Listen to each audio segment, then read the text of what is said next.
کئی دوست آتے ہیں، خواتین بھی آتی ہیں، جی بڑی پریشانیاں ہیں، سب کچھ ہے، بڑی پریشانی ہے۔ میں نے کہا بی بی آپ امتحان دے رہی ہیں، ایگزامینیشن ہال میں آپ کے لیے کوئی ریفریشمنٹ تو نہیں ہوتی، بلکہ آپ کو خود بخود پھڈے میں ڈالا جاتا ہے، اچھی خاصی آسان چیز کو الٹا سیدھا کر کے پیش کر دیا جاتا ہے۔ ہم سب بمین 7 ارب انسانوں کے ہم پیپر دے رہے ہیں، ہم امتحان گاہ میں بیٹھے ہیں۔ یہ آئیڈیل ہوم نہ بن سکتا ہے، نہ بنے گا، نہ بنانے والے نے اسے آئیڈیل ہوم بنایا ہے۔ یہ ہم دیوانے ہیں کہ چند سالہ زندگی میں اس کو آئیڈیل ہوم بنانا چاہتے ہیں۔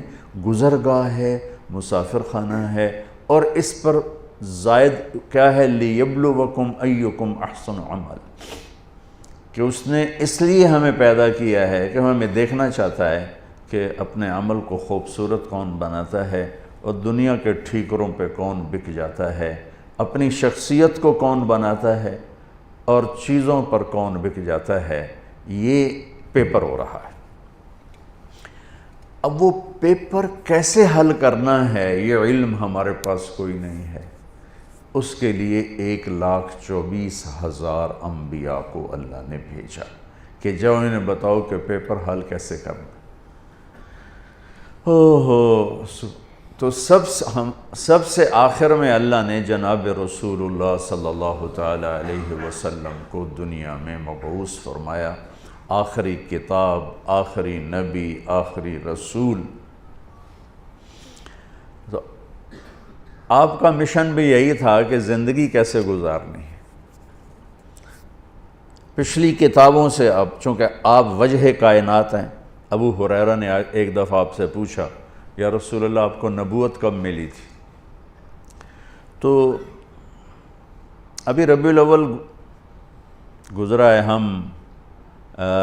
گزر رہا ہے، تو 2-3-4 دن باقی ہیں۔ ہم کتنے جلسے ہوتے رہے، اس میں آپ یہ اس تاریخ کو پیدا ہوئے، اس تاریخ کو انتقال فرمایا، 40 سال کی عمر میں نبوت ملی، 63 سال کی عمر میں انتقال فرمایا۔ اپنے نبی کا جواب سنیں، یا رسول اللہ آپ کو نبوت کب ملی؟ تو کیا جواب ہے؟ 40 سال۔ کتابی جواب جو میں ڈھونڈ کے آپ کو بتا رہا ہوں، 40 سال 6 مہینے 10 دن۔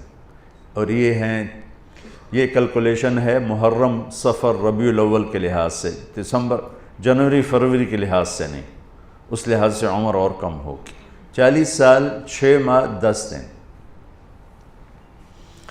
تو یہ تو کیلکولیٹڈ جواب تھا، تو آپ یہ جواب آپ نہ دیتے، آپ فرماتے ابو ہریرہ 40 سال کی عمر میں نبی بنا، لیکن میرے نبی نے جواب کیا دیا؟ کنت نبیا وان آدم بین الروح والجسد۔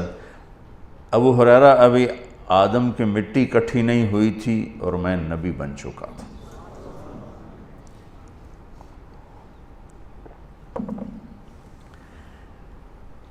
تو اب تو وجہ کائنات ہے۔ آدم علیہ السلام اور اماں حوا کا اللہ نے نکاح فرمایا، تو کہا آدم مہر ادا کرو اپنی بیگم کا۔ کہنے کہ جی کیا ادا کرو؟ تو نکاح تو جنت میں ہو رہا ہے، جنت سونے چاندی سے بھری پڑی ہے، تو اللہ کہتا تھا اتنا زیور ڈال دو، اتنا سونا دے دو۔ میرے اللہ نے کہا آدم آپ کی نسل میں میرے آخری نبی آئیں گے، ان پہ ایک درود پڑھ دے، بس یہی مہر ہے، یہی مہر ہے۔ تو اس سے اور تھوڑا پیچھے چلے جائیں، میرے نبی نے فرمایا کہ اللہ تعالیٰ نے پیدائش کائنات، پیدائش آدم نہیں، پیدائش آدم تو بہت تھوڑی عمر ہے، پیدائش کائنات کو 25-30 ارب سال ہو چکے ہیں۔ پیدائش کائنات سے 1000 سال پہلے اللہ تعالیٰ نے سورہ یاسین کی تلاوت فرمائی۔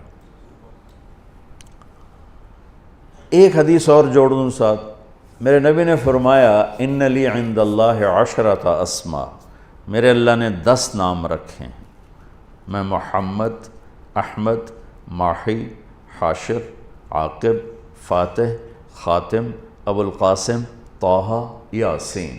یہ آپ نے ایک ہی روایت میں، ایک حدیث میں آپ نے اپنے 10 نام بتائے۔ ویسے تو آپ کے صفات کے ساتھ آپ کے صفاتی نام بھی بے شمار ہیں۔ جب قرآن میں چلے جائیں تو شاہد، مبشر، نذیر، داعی اللہ، سراجا منیرا، مدثر، مزمل، عزیز، رحیم، رؤوف، رحیم، حریص، عزیز، یہ سارے میرے نبی کے خوبصورت نام ہیں جو اللہ نے قرآن میں بھی پیش کیے، حدیث میں بھی ہمیں نظر آتے۔ اس میں ایک نام ہے آخری، یاسین۔ کیا ہے؟ بولیں۔ اب سنیں، میرے نبی نے فرمایا اللہ نے کائنات کو پیدا کرنے سے 1000 سال پہلے سورہ یاسین کی تلاوت فرمائی۔ سورہ یاسین، سورہ یاسین کو قرآن کا دل کہا جاتا ہے، صرف پہلی 3 آیات کی وجہ سے قرآن کا دل ہے، باقی مضامین تو وہی ہیں جو پورے قرآن میں ہیں، لیکن پہلے 2-3 جملے وہ ہیں جو پورے قرآن میں دہرائے نہیں گئے۔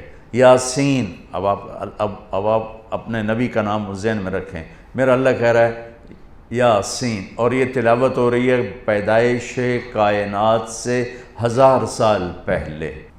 ہمارے بھاگ جاگے کہ ہمیں اللہ نے جناب رسول اللہ صلی اللہ علیہ وسلم کی امت میں پیدا فرما دیا، تو اس نے اپنے علم کامل کے ساتھ انبیاء کا سلسلہ جاری فرمایا، صرف اس ایک لِيَبْلُوَكُمْ أَيُّكُمْ أَحْسَنُ عَمَلًا، کہ تم میں اپنے عمل کو خوبصورت کون بناتا ہے اور تم میں کون اپنے عمل کو بدصورت بناتا ہے۔ اس نقطے کا علم انسان کے پاس نہیں ہے، اس نقطے کا علم انسان کے پاس نہیں ہے۔ استعداد موجود ہے، فَأَلْهَمَهَا فُجُورَهَا وَتَقْوَاهَا، تیرے اندر برائی کی پہچان بھی ڈال دی، برائی کا راستہ بھی تیرے اندر ڈال دیا، اور اچھائی کا بھی۔